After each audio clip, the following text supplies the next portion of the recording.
أعوذ بالله من الشيطان الرجيم. بسم الله الرحمن الرحيم. الرحمن علم القرآن خلق الإنسان علمه البيان الشمس والقمر بحسبان والنجم والشجر يسجدان والسماء رفعها ووضع الميزان ألا تطغوا في الميزان وأقيموا الوزن بالقسط ولا تخسروا الميزان والأرض وضعها للأنام فيها فاكهة والنخل ذات الأكمام والحب ذو العصف والريحان فبأي آلاء ربكما تكذبان خلق الإنسان من صلصال كالفخار وخلق الجان من مارج من نار فبأي آلاء ربكما تكذبان رب المشرقين ورب المغربين فبأي آلاء ربكما تكذبان مرج البحرين يلتقيان بينهما برزخ لا يبغيان فبأي آلاء ربكما تكذبان يخرج منهما اللؤلؤ والمرجان فبأي آلاء ربكما تكذبان وله الجوار المنشآت في البحر كالأعلام فبأي آلاء ربكما تكذبان كل من عليها فان ويبقى وجه ربك ذو الجلال والإكرام فبأي آلاء ربكما تكذبان يسأله من في السماوات والأرض كل يوم هو في شأن فبأي آلاء ربكما تكذبان سنفرغ لكم أيها الثقلان فبأي آلاء ربكما تكذبان يا معشر الجن والإنس إن استطعتم أن تنفذوا من أقطار السماوات والأرض إن استطعتم أن تنفذوا من أقطار السماوات والأرض فانفذوا لا تنفذون إلا بسلطان فبأي آلاء ربكما تكذبان يرسل عليكما شواظ من نار ونحاس فلا تنتصران فبأي آلاء ربكما تكذبان فإذا انشقت السماء فكانت وردة كالدهان فبأي آلاء ربكما تكذبان فيومئذ لا يسأل عن ذنبه إنس ولا جان فبأي آلاء ربكما تكذبان يعرف المجرمون بسيماهم فيؤخذ بالنواصي والأقدام فبأي آلاء ربكما تكذبان هذه جهنم التي يكذب بها المجرمون يطوفون بينها وبين حميم آن فبأي آلاء ربكما تكذبان ولمن خاف مقام ربه جنتان فبأي آلاء ربكما تكذبان ذواتا أفنان فبأي آلاء ربكما تكذبان فيهما عينان تجريان فبأي آلاء ربكما تكذبان فيهما من كل فاكهة زوجان فبأي آلاء ربكما تكذبان متكئين على فرش بطائنها من استبرق وجنى الجنتين دان فبأي آلاء ربكما تكذبان فيهن قاصرات الطرف لم يطمثهن إنس قبلهم ولا جان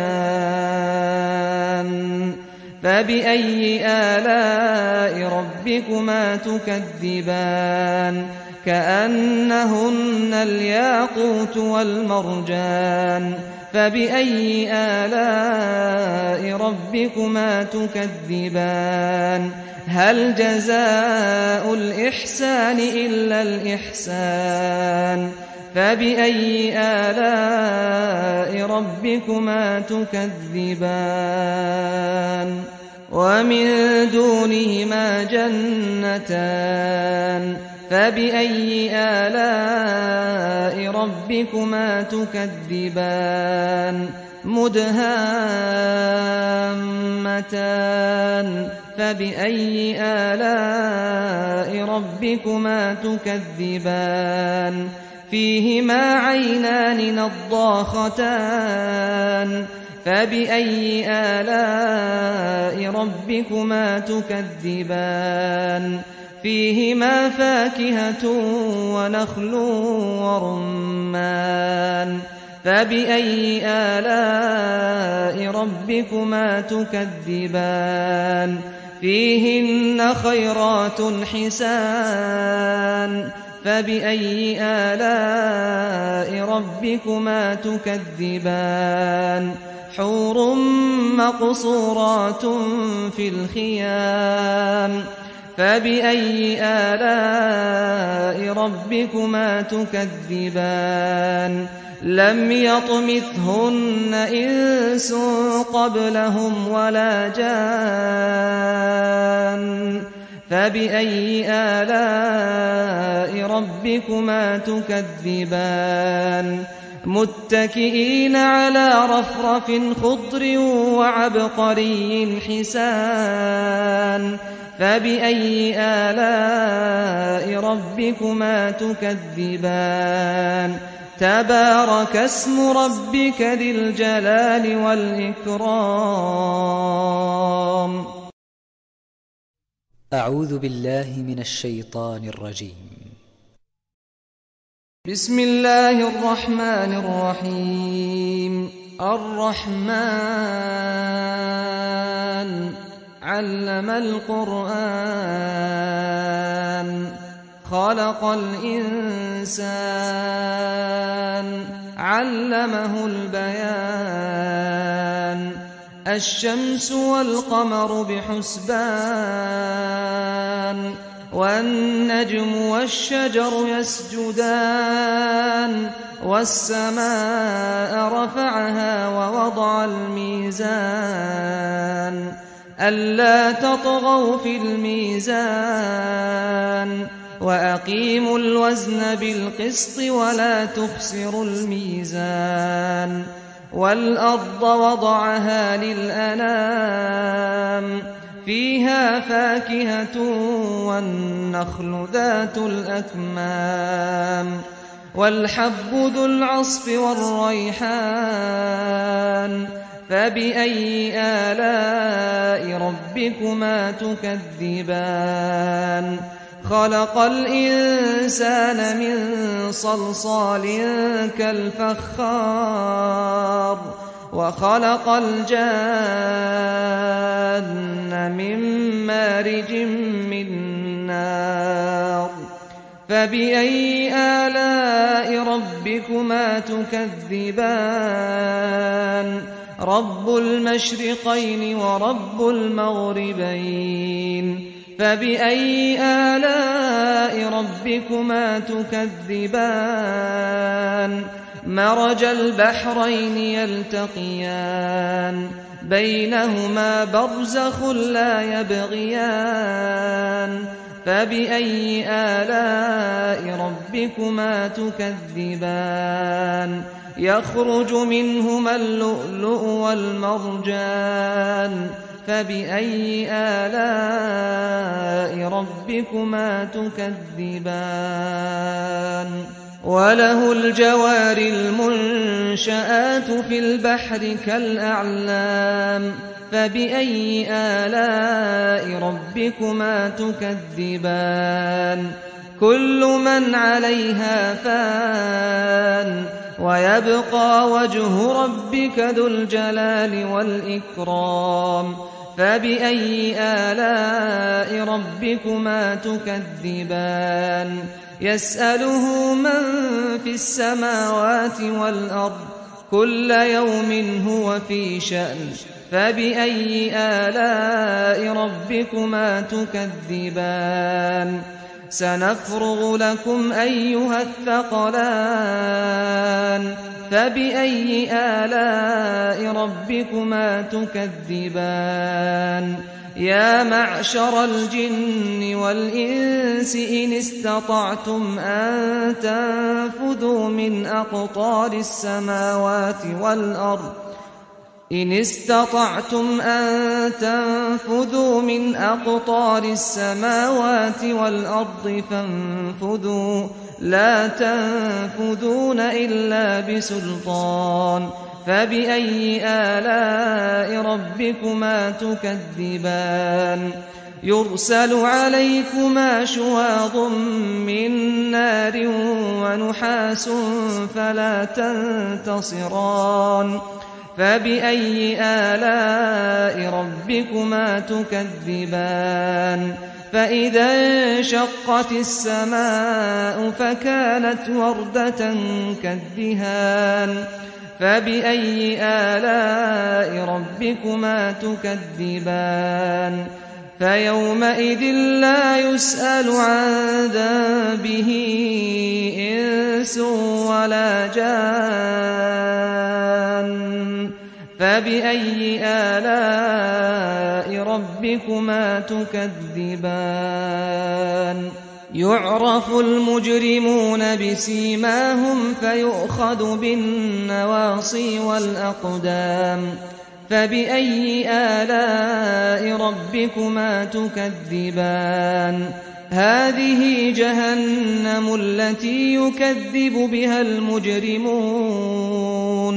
يطوفون بينها وبين حميم آن فبأي آلاء ربكما تكذبان ولمن خاف مقام ربه جنتان فبأي آلاء ربكما تكذبان ذواتا أفنان فبأي آلاء ربكما تكذبان فيهما عينان تجريان فبأي آلاء ربكما تكذبان فيهما من كل فاكهة زوجان فبأي آلاء ربكما تكذبان متكئين على فرش بطائنها من استبرق وجنى الجنتين دان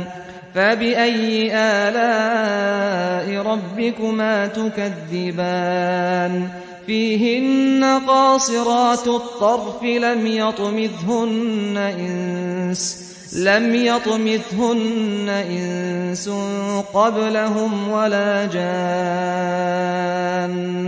فبأي آلاء ربكما تكذبان كأنهن الياقوت والمرجان فبأي آلاء ربكما تكذبان هل جزاء الإحسان إلا الإحسان فبأي آلاء ربكما تكذبان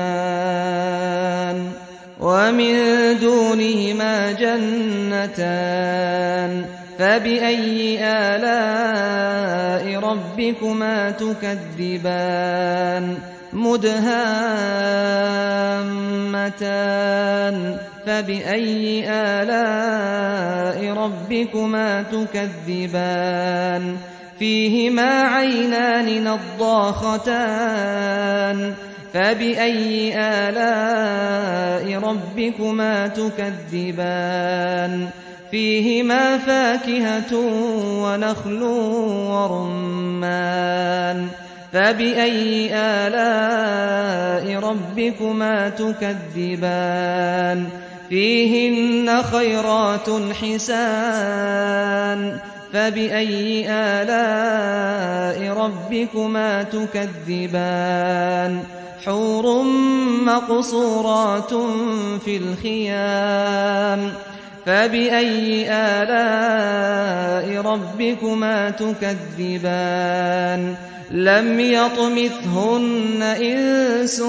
قبلهم ولا جان